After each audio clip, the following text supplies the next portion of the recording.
Welcome back to Ed Reviews Quarantine Edition. Today we are taking a look at the good, the bad, and the ugly. This is largely considered to be the masterpiece of Italian director Sergio Leone, one of the greatest spaghetti western directors of all time. In my opinion, the greatest spaghetti western director of all time. He's the only one I know by name.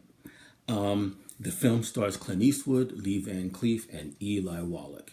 It is set in the American West during the Civil War. The principal characters are Clint Eastwood playing Blondie, who is a bounty hunter slash con man. He is also meant to be taken as the same character in the Man with No Name trilogy. He's meant to be the same character from A Fistful of Dollars and A Few Dollars More. Lee Van Cleef plays Angel Eyes, who is a fairly ruthless hired gun. He is not the same character that he played in For a Few Dollars More, as I believe that character died. And then we have Eli Wallach as Tuco, who is an outlaw. There isn't much else to say about that. The film, excuse me while I get to my next page.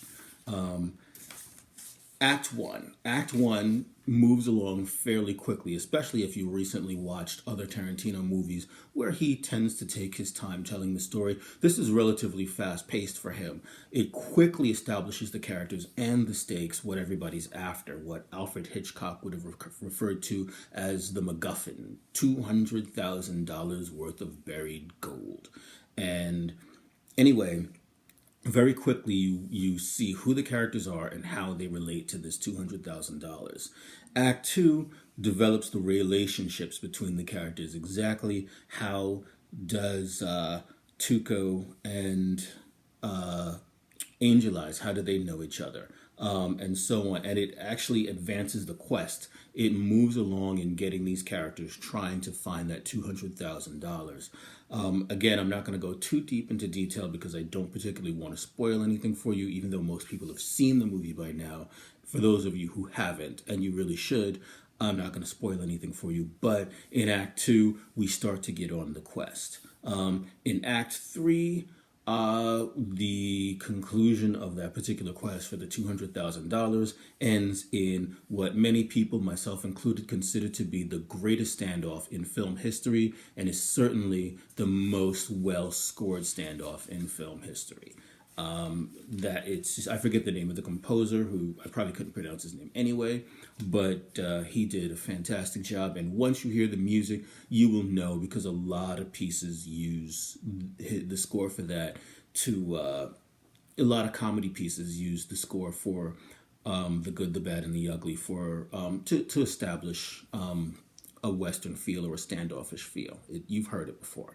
The upside of this film, the story is fantastic. It is for a spaghetti western that is as long as this, because it's pretty much a 3-hour movie. It is very quickly paced. It's well paced. It isn't boring at all. The action is very well done, and the score, as I mentioned before, is fantastic.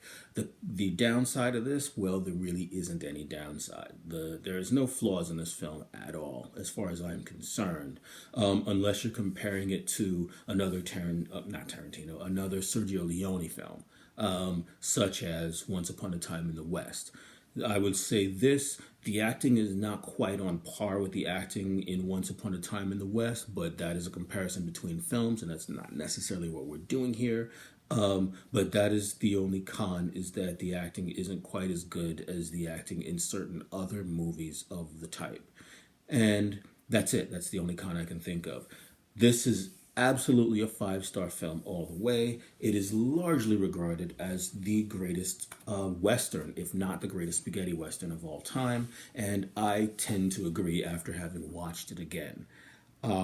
So thank you so much for watching. My name is Ed, and this is Ed Reviews Quarantine Edition. If you like this video, if you like this review, please consider hitting the like button. It really helps me out. And hit the subscribe button if you haven't already. I do need more subscribers.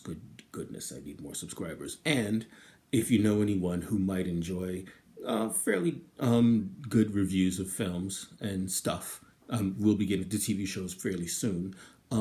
Please consider sharing it with them, as they might get a kick out of this. Once again, thanks for watching, and I will see you in the next episode.